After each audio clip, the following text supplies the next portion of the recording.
Star Wars Rebels was one of the first Star Wars titles Disney put out, and some seasons of the animated show are certainly better than others. Hello everyone, welcome to my channel. Please subscribe and keep watching for more details. Star Wars Rebels had its ups and downs, but its interconnected stories and character development made it meaningful.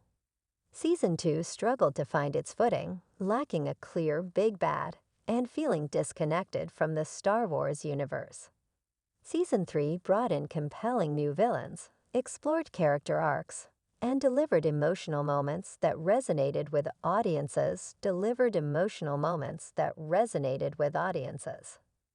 Star Wars Rebels was one of the first Star Wars titles that Disney put out, and with that, there were some seasons of the show that were better than others. Rebels follows the crew of the Ghost and their journey from being low-level rebels to some of the highest-ranking members of the Rebel Alliance that helped take down the Empire.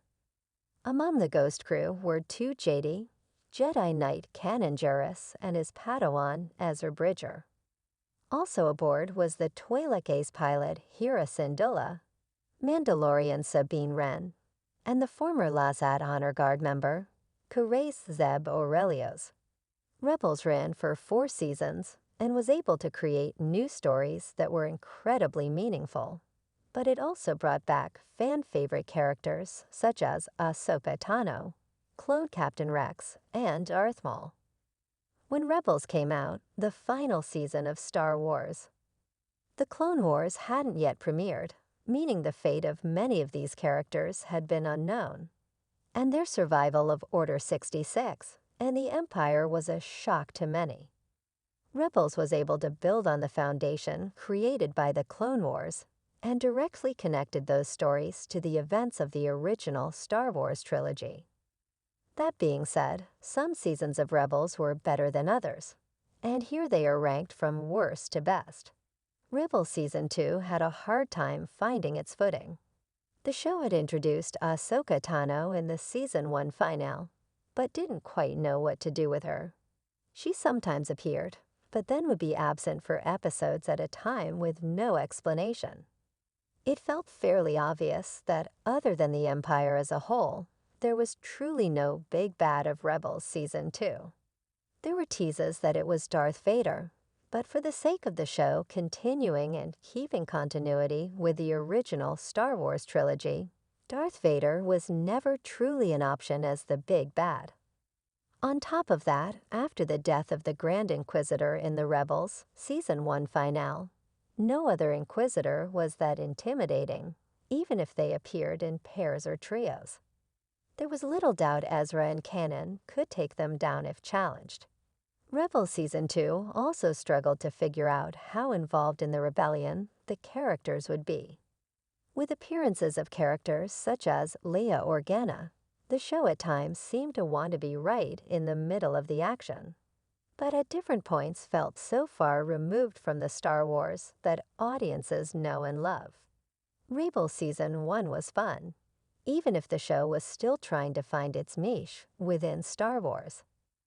Many of the episodes felt like fillers, but many characters and storylines would be reused and better integrated into the show later in the series. Rebels Season 1 suffered because it felt so far removed from all the other Star Wars titles viewers had seen up to that point. Lothal was a planet that hadn't been seen before, and the Ghost crew rarely left the planet in the show's first season. Some of Rebels' worst episodes appear in Season 1, including an arc in the show's third-ever episode that featured C-3PO and R2-D2. Many of these episodes were made to make Rebels feel more connected to the larger Star Wars universe, but when compared to episodes in later seasons, they feel forced and awkward. Despite this, Rebels Season 1 did a great job establishing character arcs, particularly Ezra Bridger's, who audiences saw grow from a selfish street orphan to a Jedi who knows the importance of selflessness.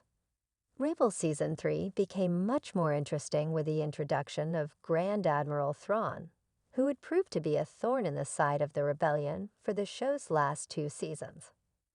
This season also saw the return of Darth Maul, and his presence was the largest contributing factor to Ezra Bridger being tempted by the dark side. Ripple Season 3 also saw what many consider to be one of the best episodes in all of Star Wars, Twin Suns.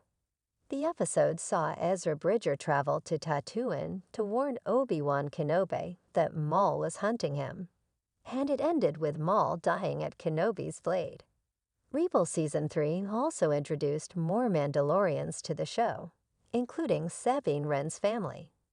Sabine tried to unite the Mandalorians under her rule as she wielded the Darksaber.